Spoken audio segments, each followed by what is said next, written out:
Good afternoon, and thank you again for joining us for today's Lunch with Haley.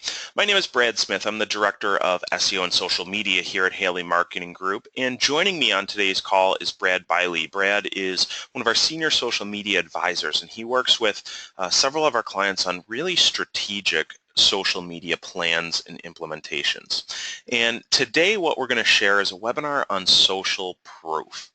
And we're going to talk and dig into how candidates and how clients choose their staffing vendor and their employment partner.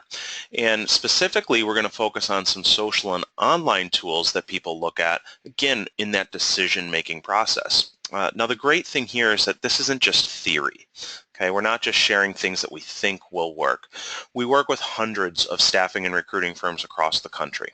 And the lessons that we're sharing today and the information that we're sharing today is based on deep analytics of all of those staffing and marketing programs. So again, it's more than just theory. It's real world advice that works. So without further ado, let's really jump in. And I want to remind everyone that we have a full team of social media experts here that are ready to answer your questions. So throughout the presentation, if you're so inclined, use Twitter, or even after the presentation, use Twitter. Use the hashtag #LunchWithHaley. Ask questions. We'll answer those. We'll post comments, engage with others. Tell us what you think about the webinar. And use that as a platform for continued learning and to share some other examples too. Again, we have a full team of social media experts that are here to help. So today's agenda, we're going to look at the decision-making process and how people overall, just in their daily lives, go through the decision-making process. What things go through their heads? What type of research do they do? And you'll see that consumers are becoming way more educated. We'll walk through the tools and the process that they're using to become more educated and talk about how that applies to the staffing and recruiting industry. We're going to dig into figuring out what's most important to your target audience. Okay, if you want to be at the top of the decision-making process, if you want to be included in that conversation, you need to talk about things that matter. And not just things that matter to you, but things that matter to your target audience. Who are you trying to reach? How are you going to reach them? And what message are you going to get in front of them? And then we'll wrap things up with building a library of social proof. As you'll see in the first few slides, more and more people are becoming educated. They're going online to do their research. And we need to make sure that if we're going to win that business as staffing and recruiting agencies, we need to make sure that we're in front of people. We're top of mind and we're positioning ourselves as an expert. That's what's really going to differentiate you and make you stand out. So we'll talk about what you can do to build a whole library of this social proof and then walk through what channels to use to get that message in front of the right people. So hopefully at the end of today's webinar, you'll leave with a great strategy for building that library, using that library to get in front of people, and making sure that you're getting in front of the right people. So let's spend just a little bit of time talking about the decision-making process. And it's changed dramatically over the last 5 to 10 years. Okay, consumers are way more educated now than they've ever been in the last 10 years. And why is that? Well, it's because they have access to information. Okay, the internet has opened up information. Social media has opened up information. There's no lack of information. There's no lack of resources that people can use to make sure that they're making the right buying decision. Okay. Social media specifically. Social media today did a study and they looked at consumers. And this is B2C, not B2B. Okay, but what they found was 4 in 10 social media users have actually gone on to purchase a product either online or in a store after they've marked it as a favorite on Twitter, Facebook, or Pinterest. Okay. Engagement on social is a real good indicator of a buyer's intent. Okay. If you can get more people to engage with your firm, there's more intent there. There's more likelihood that they're going to choose you over a competitor. Okay, so it's not just great to have a lot of social media fans and the right fans, It's actually vital to your business. It's vital to your recruiting strategy because these are the people that are way more likely to do business with you. If they won't even follow you on Facebook, Twitter, or LinkedIn, why would they use you for your employment, for their employment needs? Okay, so make a concerted effort to find the right people and build your network with the right people. 78% of respondents to Social Media Today's study said that companies' social media posts impact their purchases. Think about what you're posting, or think about what you're not posting. Okay? If you're not posting to social, you're missing out on a huge, huge opportunity. If you don't have a great following on Facebook, Twitter, and LinkedIn, you're not reaching those people. Their intent is with some other staffing and recruiting agency that they do follow on social. So put some emphasis into building your audience, build the right audience, and then be consistent with your posts. One of the biggest mistakes that I see staffing and recruiting companies make is that they're not consistent with their social posts. And when they do post something, they post somebody else's content. They take people away from their staffing company. So be consistent, build your own library of social proof, and share that content.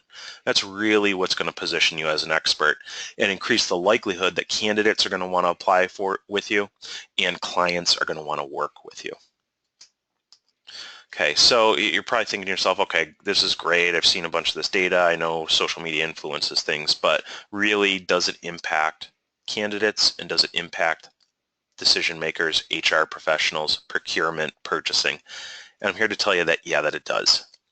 Candidates are out there looking for jobs on social media. As you'll see here in a few slides, companies are using social media internally to recruit. This is an example from my newsfeed. Okay, somebody that I'm connected with, a mom that was looking to re-enter the workforce after a few years off, went to Facebook to find out if anybody was hiring in their HR department. Didn't go to an online job board or somewhere else. They went to Facebook first. They're looking for referrals. If you're not active in the places that people are looking for referrals, guess what? You're not going to get referred. Okay. In this case, the first response was from somebody that says, hey, contact Kim at Personnel Resource, a staffing firm, and she'll help you find a job. Okay, that first referral was a staffing company. The reason that they got that referral is because they're connected to the right people, they're consistent, and they share information. Get in the habit of doing that. JobVite, you're probably all familiar with JobVite, but they do a great study every year. And they look at social recruiting, and they don't look at it from the staffing firm's perspective. They look at it from the end buyer's perspective. Okay, internal recruiters, internal hiring managers, HR.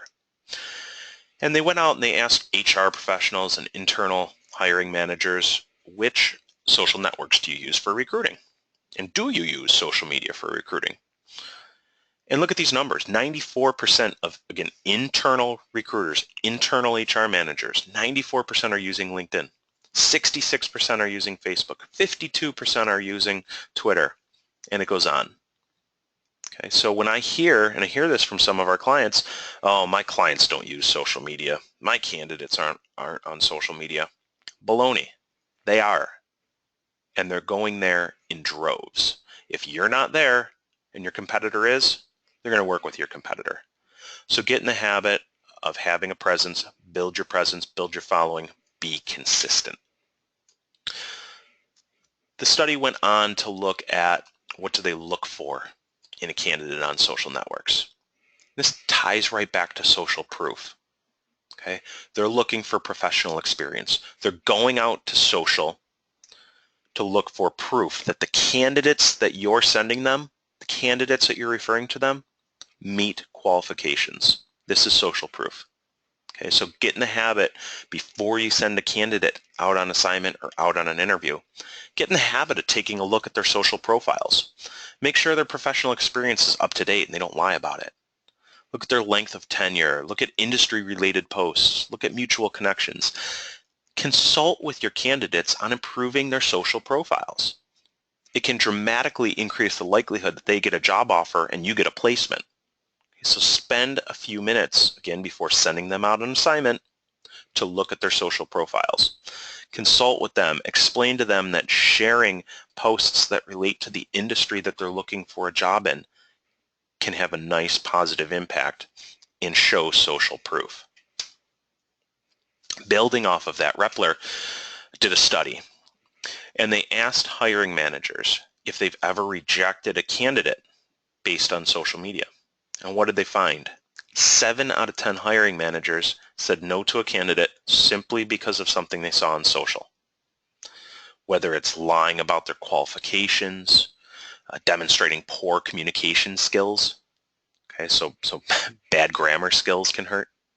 Posting negative comments about a previous employer. If you see that negativity on any of your candidates' social profiles, eliminate it. If you see that on your own social profiles, eliminate it. Okay, people don't want to do business with somebody that complains all the time.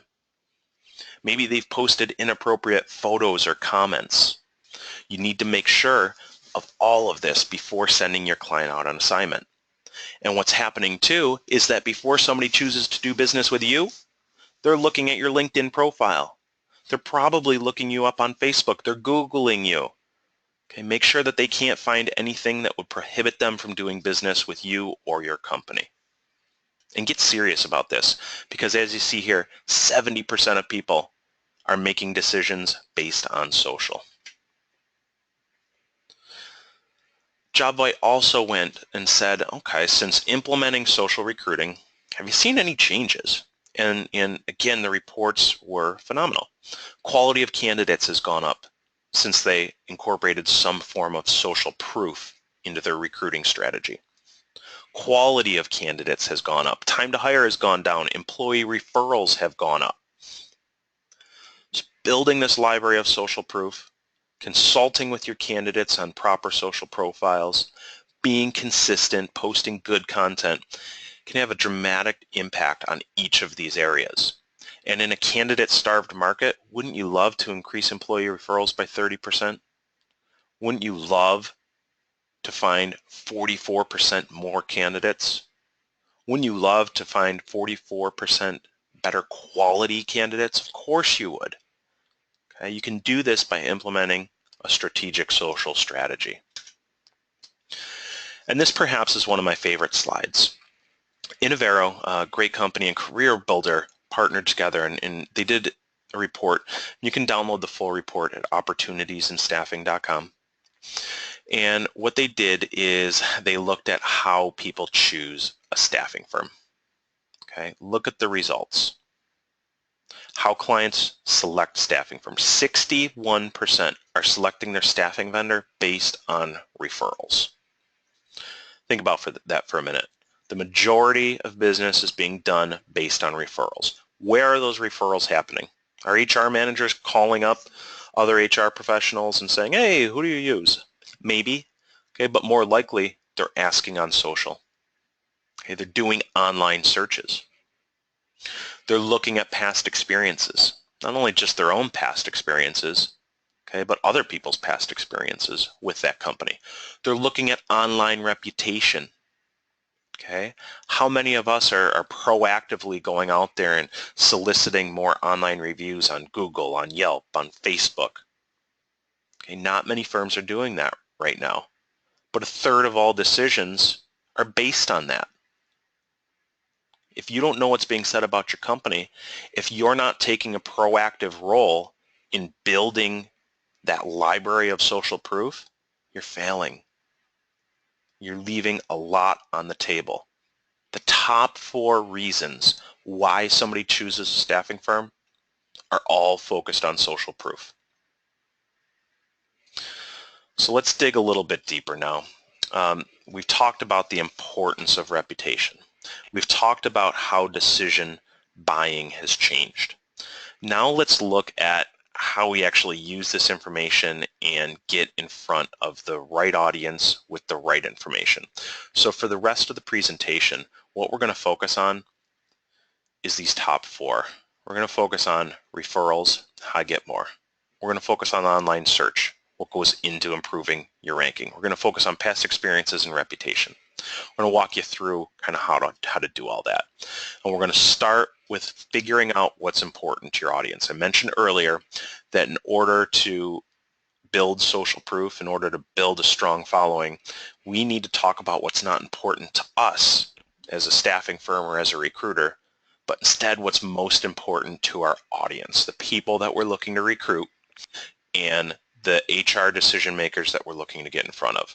So at this point, I'm going to pass it over to Brad. And Brad, walk us through a little bit on how you, when we're crafting a social strategy, when we're crafting a content strategy, what tools, what information, what data are you looking at to make sure that what we're writing about, what we're sharing, the social proof that we're putting in front of people, how do you know that that's impactful? The first tool that I really like to use is Google Analytics. I know at the beginning of the presentation, Brad, you said that a lot of staffing firms and even other companies that you observe online share a lot of content that goes to third-party sources. And while that's great, a lot of the times, and one of our biggest challenges is getting people back to our own homeland and our own website. So Google Analytics is a great way to see what pages people are looking at on your website.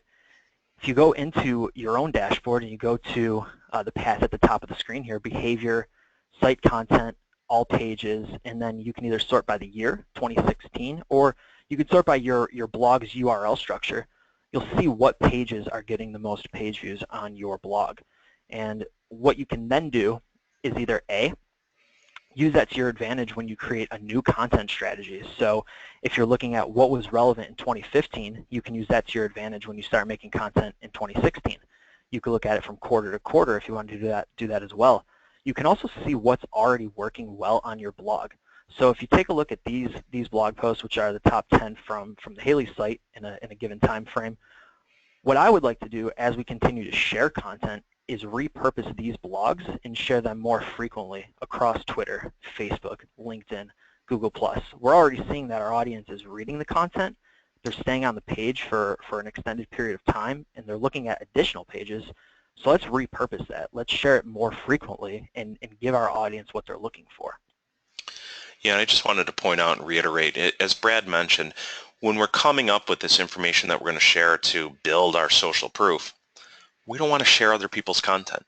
We want to share our own unique content because we want people coming back to our website. Why do we want that? Well, because we want them to pick up the phone and call us. We want them to go to our contact page and fill out a form. And if recruiting is one of our goals, we want them to get over to our job board and apply online. None of that happens if you don't create your own library of social proof that's housed on your website, oftentimes as blog posts or other forms of content. But use your website as your hub, and then use social media channels to get that information, to get that social proof out to people and drive them back to your site. Brad, walk us through LinkedIn. Yep, the next tool that you can use is LinkedIn's own analytics dashboard. If you go into your own company LinkedIn page, you can look at the analytics and the insights there, and you can see all of the reach, the impressions, the clicks that your past LinkedIn posts have generated. So if we go through this example here, we see that content went out fairly consistently from the 15th to the 5th. What I put a big red box around is the total impressions and the post that got the most impressions.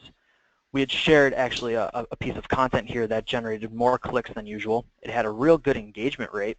And what that tells me is that this particular client's audience is interested in learning about how to reinvent themselves, how to bounce back after difficulties, how to bounce back after struggling in their career. What I can do, if people are already interested in this content, I can use that to my advantage when I make Q3 or Q4 content. We can create more blog posts around a similar theme. Use the tools that LinkedIn is giving you. See what people are clicking on, what people are engaging with, interacting with, what's generating comments, clicks, likes, shares. Use that knowledge to move forward in your strategy. And Brad, quick question here. When you see that one post is delivering much more clicks, many more impressions, getting more engagement, do you ever consider reposting that at a future date? I will. Actually, I'll do that exact strategy. So this post on the 6th, and you'll see that we actually ran two on the 6th. One generated a ton of impressions and one didn't. We can look at two things there. Maybe one was shared too early in the day and one was shared sort of in that sweet spot, or the content resonated really well. So what I would do is I would absolutely consider sharing this again in 2 to 3 weeks. Give it a little bit of time, put out some more content, see what else resonates really well with your audience, and then repurpose that blog post again. Check the metrics, see if it got the same amount of impressions or higher, see if the clicks are still high, and then use that to your strategy as you move forward. Terrific, yeah, and some things that we do periodically too is just change the title slightly, put a little different spin on it. Same content, but you have this great library of social proof. Continue to use it, leverage it, retweet, reshare, repost, and you'll get a lot more engagement. Great. Brad, walk us through Facebook. Facebook, similar to LinkedIn, has their own Insights dashboard. So if you go to your company page, you click on Insights at the top, you can then sort by engagement. And what I like to look at are reactions, comments, and shares. So things that people reacted to, they either liked it, they loved it, they were mad at it, there's a couple different reactions now, or they commented or shared it. So I actually went through and sorted Haley Marketing Group's top 5 posts over the past couple months. And one really interesting point to make here is that we have a very extensive library of social proof on our website. We have the Haley blog. We have webinars on demand. We have the how-to articles. We have case studies. We have ebooks. On Facebook specifically, 4 out of the top 6 posts here are pictures of our team. People want to see your team in action. They want to know who they're working with. I often say that people don't do business with businesses, they do business with people. They want to get to know who you are, and Facebook is the perfect platform for that.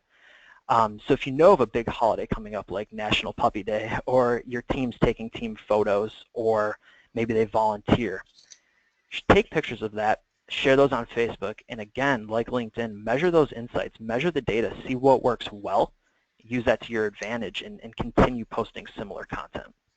Yeah, and we just launched a new website at haleymarketing.com, and one section were team bios. We have a great team bios page. We have some very interesting people on staff with some amazing experience, and we wanted to highlight that and showcase that. It separates us from our competition. We have more marketing professionals on staff than dedicated to the staffing industry than anybody else in the world. So that's a great differentiator for us. And that series of posts where we go through and we highlight each team member has gotten some of the most engagement of anything that we've done. And to Brad's point, people want to do business with people. It's social proof. So think about that internally. Put a face with your recruiters' names. Put a face with your staffing manager names. Leverage that content. House it on your blog. Share it on social and drive traffic back. Brad, Twitter has their own analytics platform too. They do, and this is an export of all the analytics that Twitter provides you, and I know it looks a little excessive, but bear with me here. So if you normally go to twitter.com and you log in, you can post tweets, you can retweet, you can share content. If you go to analytics.twitter.com, that's where you can see your analytics dashboard, and you can see all of your tweet engagements, you can see your retweets, replies, likes. What I like to do is export that data and then break it down over a month or two. So see what tweets resonated well with your audience, and again, use that when you create future content. See what content got retweeted a lot. See what content generated a lot of comments. And like Brad was saying on LinkedIn, where you can take content and repurpose it in multiple ways, Twitter is the perfect platform for that. If you have one blog post about 5 ways to improve your resume in 2016, each one of those points can become their own tweet.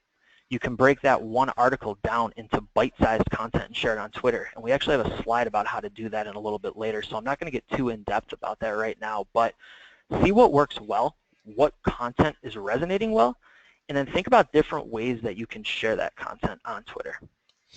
Terrific, thanks. Yeah, so we're big proponents of using data and looking at what's worked in the past, but we also need to look at new topics. So we need to stay abreast on what people are talking about out in the market, what they care about, what they're passionate about, what their biggest problems are. So get in the habit when you talk to candidates, when you talk to clients, ask them how their business is. ask them what big hurdles they're facing right now, not just in staffing, but in business in general. Ask your candidates what their biggest challenges are, and use that information to help plan your future content strategy too. And Brad, I know we use two specific tools internally here for Haley Marketing Group when we're planning out content for ourselves and for our clients. So why don't you walk everybody through two of our favorite tools? Yeah, the first is BuzzSumo. And BuzzSumo is either free or you can buy the extended version on their website and pay a monthly rate for it. The free version works excellent though. And one thing you can do with the free version of BuzzSumo is look at what content is getting a lot of traction on social media based on keywords. So in the example on your screen, I typed in creating a resume. That was my keyword string. And what it did is it showed me the top 5 or so, in the free version at least, 5 or so blog articles from different websites that are generating a lot of buzz on social media. You'll see the first one from Careerism did really well on LinkedIn, which is the second category there. What we can do, though, is use this to our advantage when we consider creating content in the future. We can see what content is already doing well on a specific platform, and then we can create blog posts that have a similar nature or a similar theme. Now, we definitely don't want to go in and just take this blog post, reshare the same concepts, but we're all educated enough to come up with our own ideas and our own beliefs on these given topics. So we can take something like create a happiness resume in 2016 or how to create a resume that grabs employers and share our own insight and our own information. Another really cool part about BuzzSumo, sorry, Brad, yeah, if I know we had talked about how we really want to share our own content when we post to social.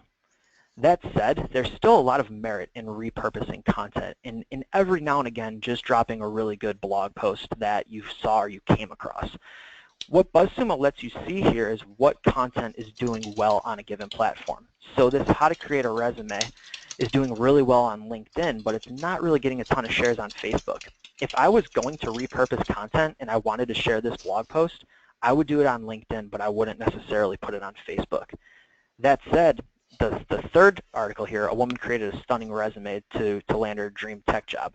Extremely clickbaity, which does very well on Facebook. And you'll see that. It has more shares, more engagements on Facebook. So you can also use this tool not only to create your future content, but you can use it if you do want to share a piece of content from another source. Yeah, and Brad, just to reiterate, a question just came in that said, are you saying not to share any content created by others? They've seen some research that they fare better when they share a mix of content. So when you're planning out your content strategy, what general mix do you suggest of your own content and maybe other people's content? I personally really like a 2-to-1 relationship there. So if I'm going to share 2 pieces of my own, I want to share 1 from somebody else.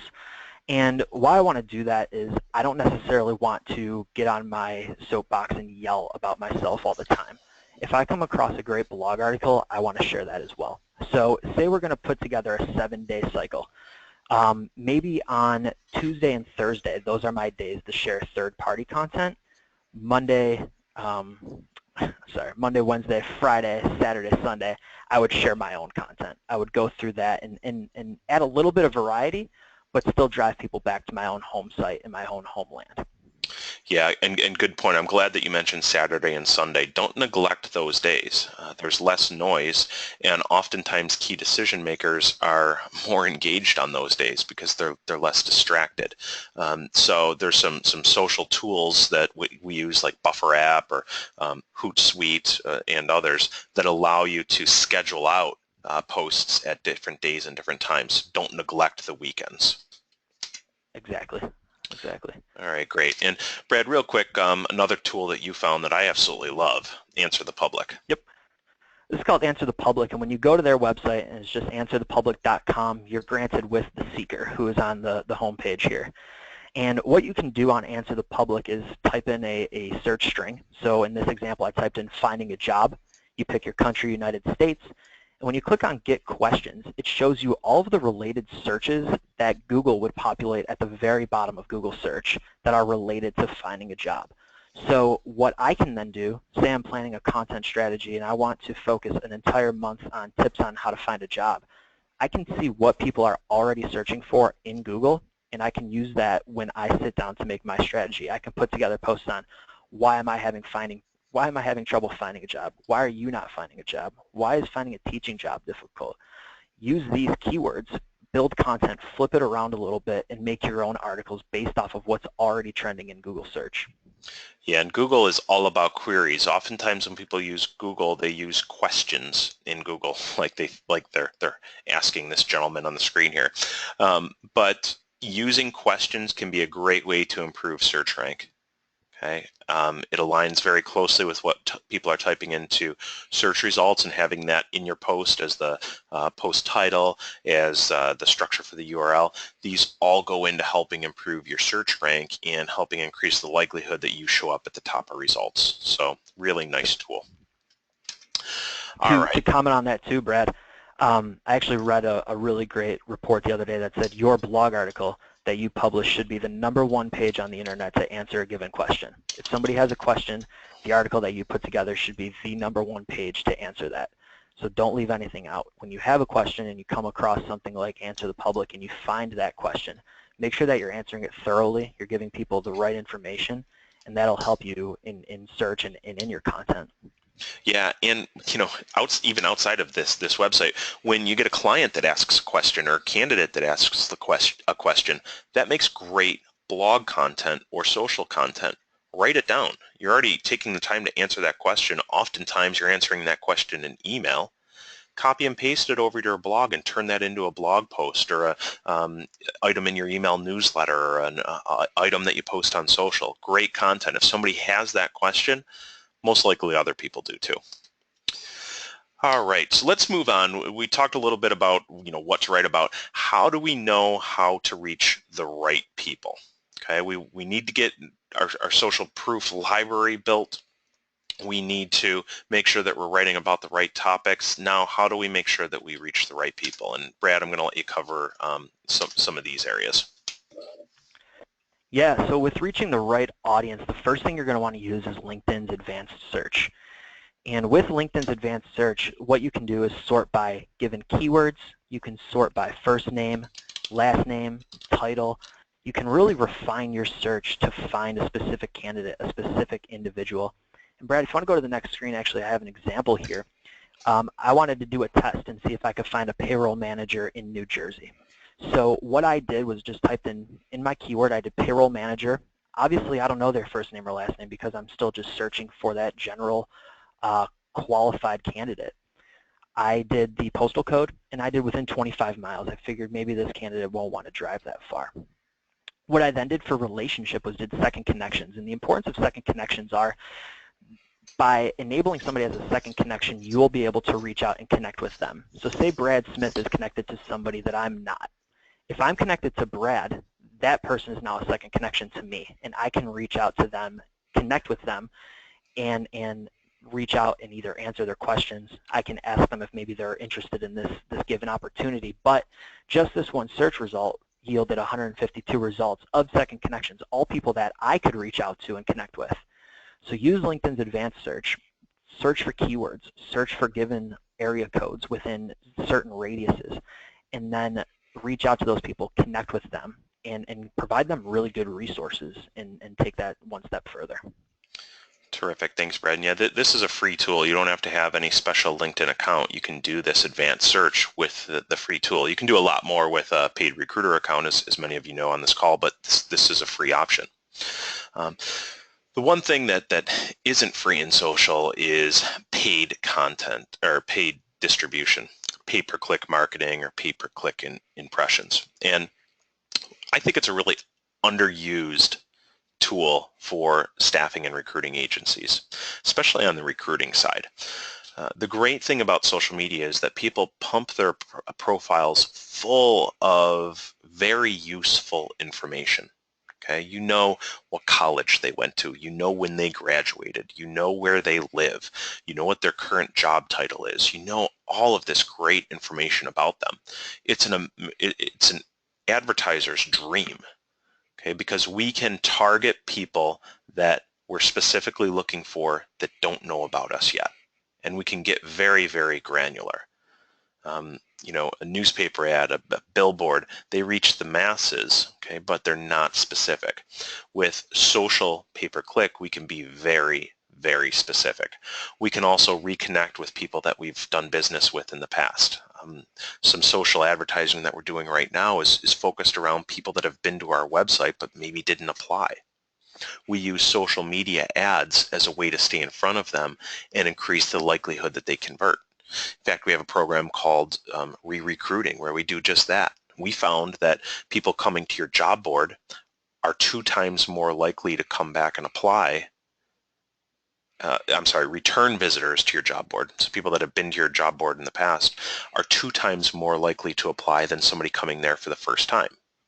So we use social ads and social pay-per-click to get in front of and target people that have been to our website in the past, and we've seen applications increase because of that.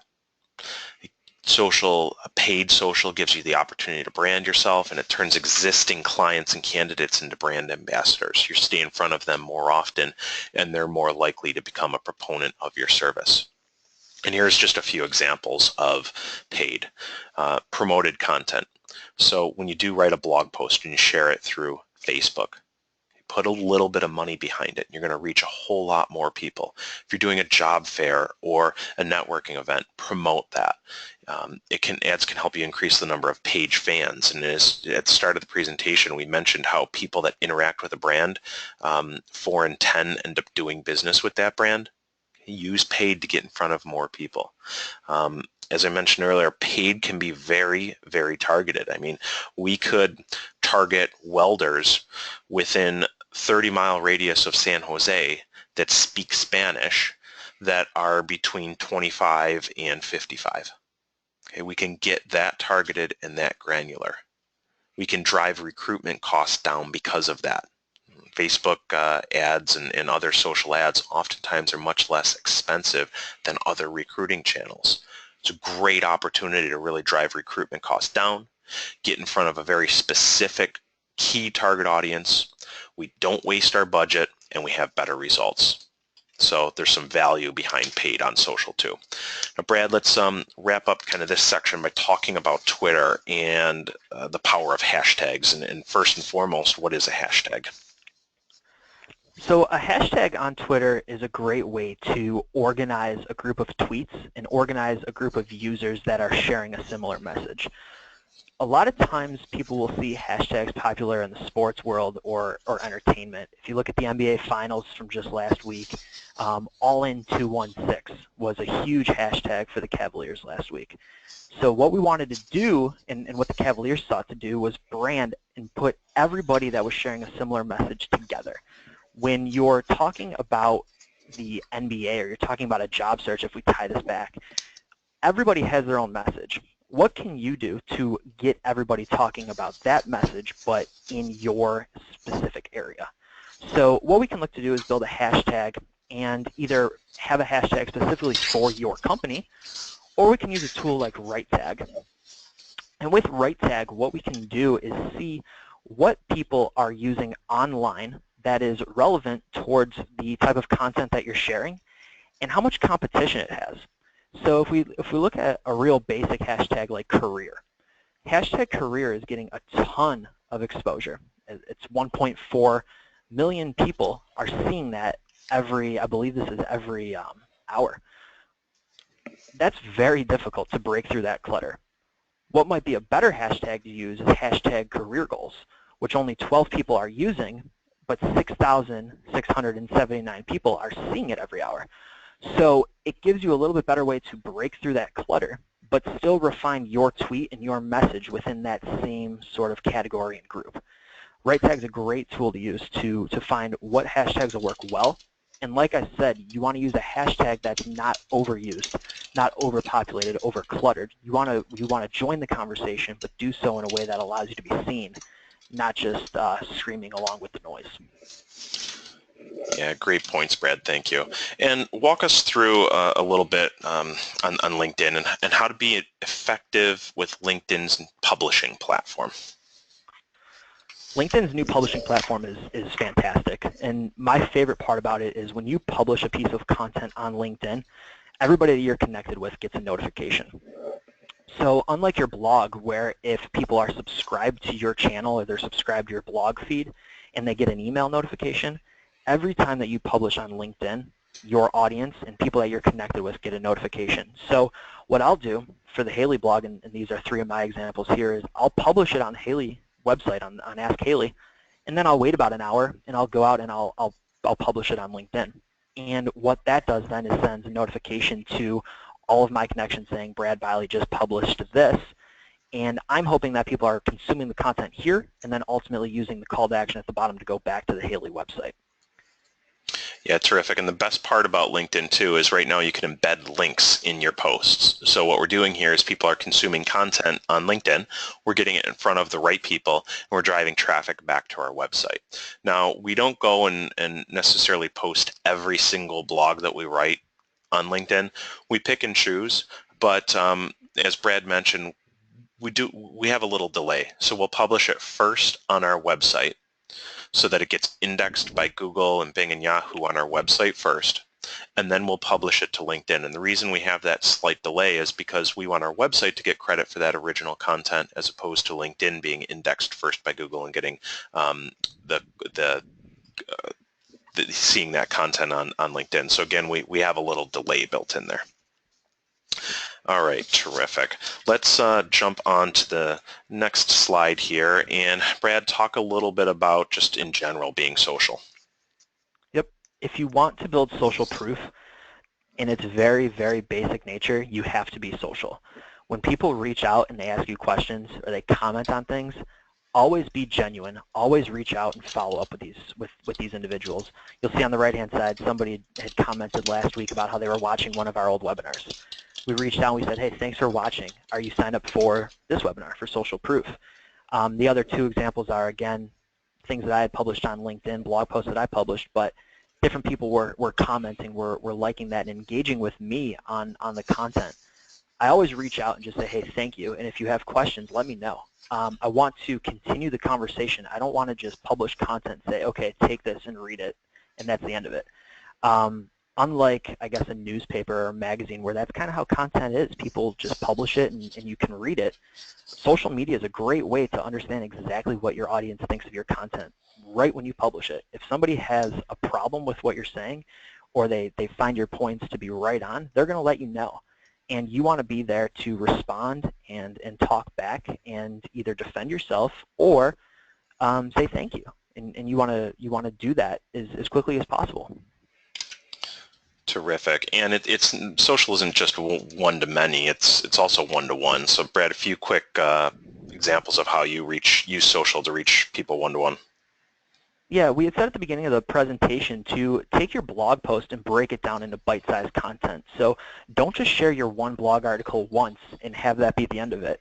This is an example of mine. I put together a blog post on the 14 best social media tools of 2016. What I then did on a daily basis is reached out with a different tweet about each tool that I used. So while they all link back to the same piece of content, they all link back to Haley Marketing's Ask Haley blog and that specific piece of content. The first one reaches out to Adobe Spark. If you need a quick social media graphic, I highly recommend Adobe Spark. If you're looking for an easier way to make graphics, I highly recommend @Relay that.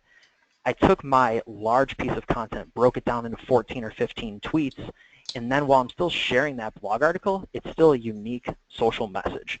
So reach out one-to-one to those organizations. If you have one-to-one with candidates or clients or even just individuals that you come into contact with, reach out and be social.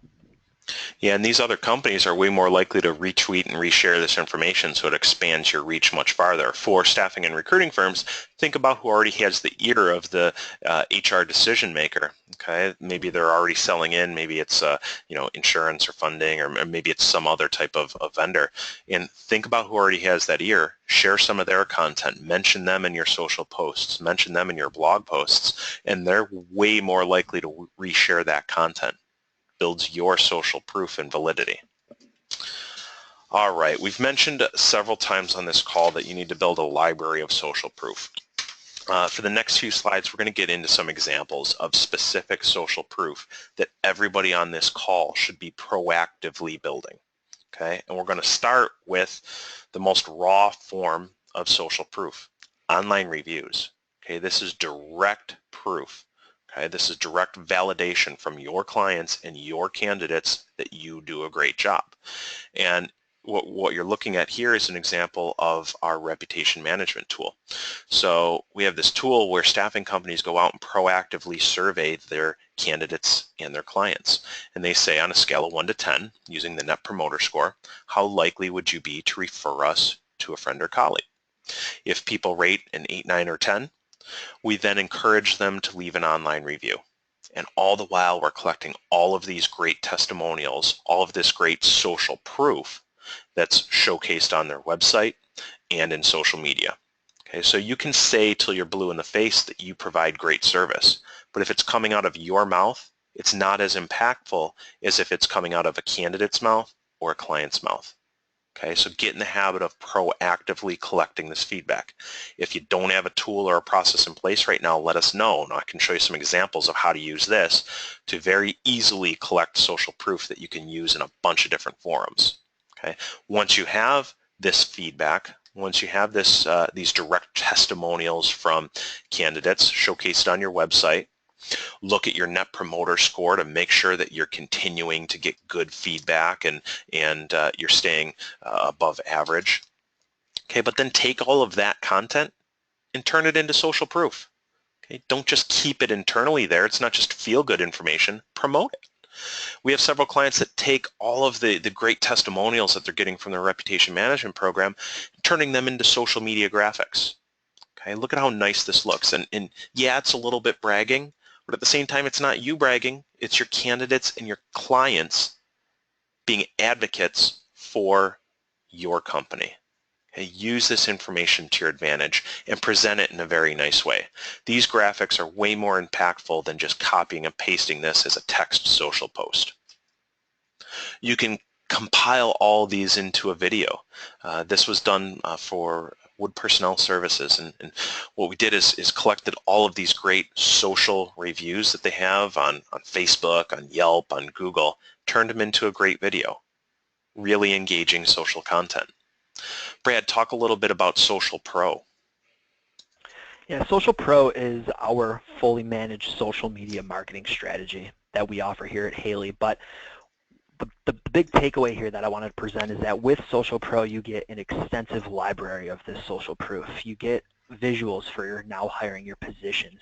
You get visuals for every blog post. You get visuals for different testimonials and maybe quotables, different share-worthy quotables. The point is, if you're putting together a social sharing strategy, don't rely just on one piece of content. Don't rely just on your jobs. Don't rely just on your blog posts or just your testimonials.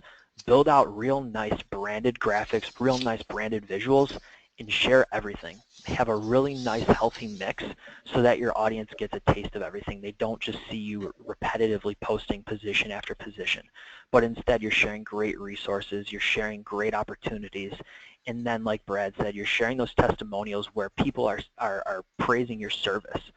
So create a really nice, healthy mix, brand it, and share that out.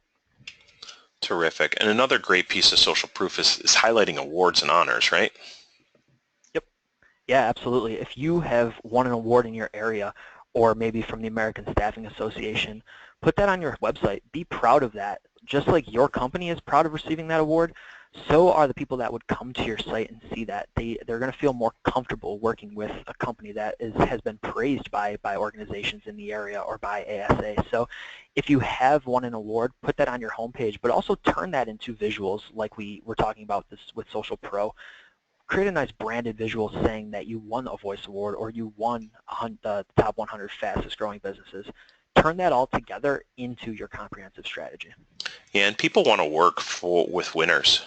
Okay, so if you're winning local awards, if you're winning national awards, showcase those. Showcase it on your website. In this case, it's across the footer of every page in this website. There's blog posts about it. There are press releases about it. There's social media posts about it. They're carried through in social graphics. So look at all of the different places where you can encourage and promote this award and show people that you are a winner. People will want to work with you. And to kind of wrap things up here, So we talked a lot about blogging. We talked a lot about creating content. It is outstanding for social proof. It's amazing for search engine optimization and driving traffic back to your site. It's a great platform to house all of your content and share it from here and drive it out socially. So, Brad, why else should companies blog? Yeah, blogging in its very nature is the foundation of your content marketing strategy. You have a blog to then do something with it. So if you're just publishing blog posts every Friday onto your blog, that's great. Like Brad said, you're going to start attracting search engines. People are going to come to your blog. They're going to see that you have content, but you need to amplify it. You need to use that and spread it to social. Create a branded visual for it, or just use a really nice, captivating stock image and share that in places like Facebook, Twitter, LinkedIn groups, Google Plus communities. Be proud of the content that you're putting out and amplify it, share it. A blog can be great in generating traffic, but you can also use it to drive a lot of traffic back to your site. And that's why it's really the core foundation of your content strategy. Terrific. And this is a really nice segue into our Q&A. Brad, a question just came in talking about blog content style and how you should really structure your blog content. I'm going to let you answer this, and if I need to, I'll chime in too. But in your opinion, should blog posts be objective? Should they be journalistic sounding? Or is it okay to be way more promotional in nature? I think a blog is 100% based on the company, your voice, who you are, and the message that you're trying to convey. You definitely don't want to just sell on your blog. It shouldn't be, hey, here's what we do, here's what we can offer, here's what we can offer you. It should be a resource. It should be, like I said at near the middle of the conversation, it should be an answer to somebody's question. Somebody should come across your blog because they have a question that they need answered, and it should be the #1 place on the internet to find that answer. So whether it's how to land a job in a very crowded job market, or how to create a resume that cuts through the clutter and actually gets seen, your blog should be the #1 answer to that question, so that somebody doesn't have to look anymore. They say, hey, I found XYZ company, and I'm going to work with them now because they helped me with this. I had a question and they answered it. When it comes to voice and tone, I think that really depends on the company. If you want to be a little bit more laid back on your blog, that's fine. That's how I tend to write my own content.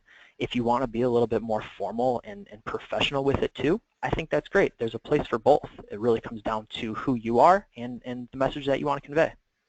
Yeah, great answer. And just to kind of build off that a little bit, I think if you're trying to reach out to candidates and clients, think about the problems that you can solve for those people. Think about the biggest headaches that they have. Write content around that. Okay, it's not promotional in nature. It's adding value. Okay, but at the end of the post, should you have a strong call to action, and should you remind people how you specifically and how your services can solve this challenge? Heck yeah. And then link back to your website where they can find information. Link to your contact us page. Encourage people to pick up the phone and call you.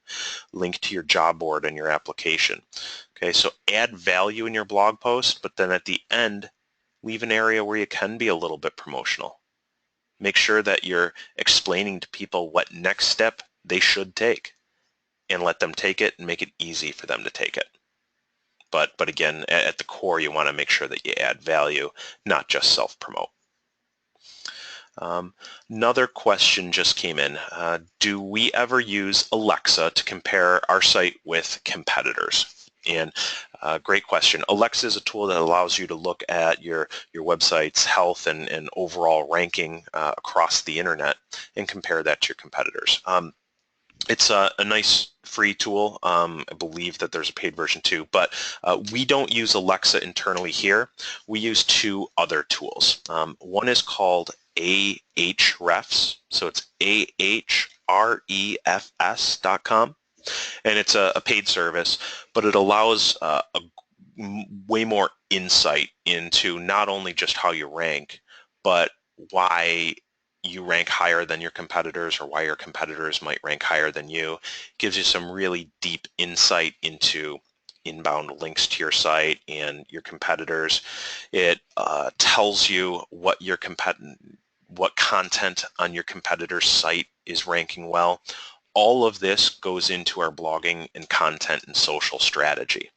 So when we're game planning this out for our clients, when we're looking at content strategy, when we're implementing a social media program, we're using tools like this to really get deep insights into what works, what doesn't, and ideally we want to outpace the competition. Another great tool that we use, again, paid tool that we have a license for, is semrush.com. Okay, again, very deep insights into your social profile, social proof, inbound linking, content behavior, where you rank in terms of competitors, both in search and in social. So we're using all of these nice tools to get a real holistic look. All right, let's see here. Another question just came in. Brad, I'll let you tackle this one. YouTube was listed as one of the sites being used as a social media platform to market staffing agency's brand. How can a company properly use YouTube? I think YouTube is a great avenue, and video is continuing to become king on social media. So when we mentioned using blog posts and using visuals, another element there is video and audio. So if you have a YouTube channel, some things that you can post, and Brad, maybe you can even add some at the end here, but some things that you can post on YouTube. All of your blog content, you can answer those questions via video as well. So if somebody's asking questions about how to create a better resume, how to cut through the clutter in an interview, how to show up and not be nervous to an interview, put one of your recruiters in front of an iPhone, record the video, and upload it to YouTube. Maybe once a week along with those resources. So maybe you post a really good Q&A with your recruiters and your team on Monday. On Tuesday, maybe you do a top job of the week. And on every Tuesday, again, you put one of your team members in front of an iPhone. It doesn't even need to be a high quality camera anymore. The iPhone camera is phenomenal. What you can do is just say, hey, here's our top position of this week. If you have questions, give us a call and just walk through what that actual position is. You can do Q&As with your team. So like Haley's done with our hits, our hobbies, interests, and talents, while we publish that content on the blog as written content, what we could have also done is ask those questions off camera, and I'm sorry, on camera, but went through our hobbies or went through 5 or 6 questions and answers and posted that to our YouTube channel. Yeah, great tips. And in some cases, you can even take blog articles. So let's say you wrote a blog article with 5 great tips on interviewing best practices. You could have one of your recruiters or staff members just introduce those 5 tips. You could do a written blog post with maybe some music behind it and just add a little bit of interest. Right now, we're recording this webinar. Okay, this recording is going to go up on our YouTube channel, and we're going to leverage that over and over and over in our social strategy. We want as many people as possible to view this webinar. 1, because we think it's valuable, helpful information for the industry, but 2, because it helps position us as an expert and people that understand how to effectively market staffing and recruiting agencies. So think about all these opportunities to create this content and use different forums, different mediums to get it in front of different people. One more really great idea there that I actually just came across last week. I was listening to a presentation from Social Media Examiner. One thing that they suggested doing is taking the blog post that you just wrote and just reading it and recording either yourself or maybe somebody else that can do voiceover in your office, reading that blog post and uploading it to a free service like SoundCloud. So at the very bottom or maybe very top of your blog post, then you have the audio clip of it as well. So if somebody's commuting or they're working at their desk and they still want to consume your content, they can just listen to it. It's sort of like making it a podcast, but instead of uploading it to Apple and actually going through the whole podcast steps, you're allowing people to consume your content via audio. Really interesting strategy. I haven't tried it yet, but just wanted to share that as a potential idea as well. Yeah, great idea, Brad. Another question just came in. When we survey our customers or candidates, what platform do we use? SurveyMonkey. SurveyMonkey is a real nice platform. I think if you're doing more in-depth studies and need a ton of flexibility and ask a lot of questions with different logic, and we do use SurveyMonkey for some other purposes. But when looking at our Net Promoter Score and trying to see how our service is meeting candidate and client expectations, we want to make it as simple as possible. So we have a platform, or a reputation management platform, where there's a technology that we use that sends out an email. It asks your candidates and your clients one question. Can you rate your service on a scale of 1 to 10? Based on that scale of 1 to 10, we then take people who had a great experience onto a page where they can leave an online review on sites like Yelp, Facebook, others, again, building our social proof.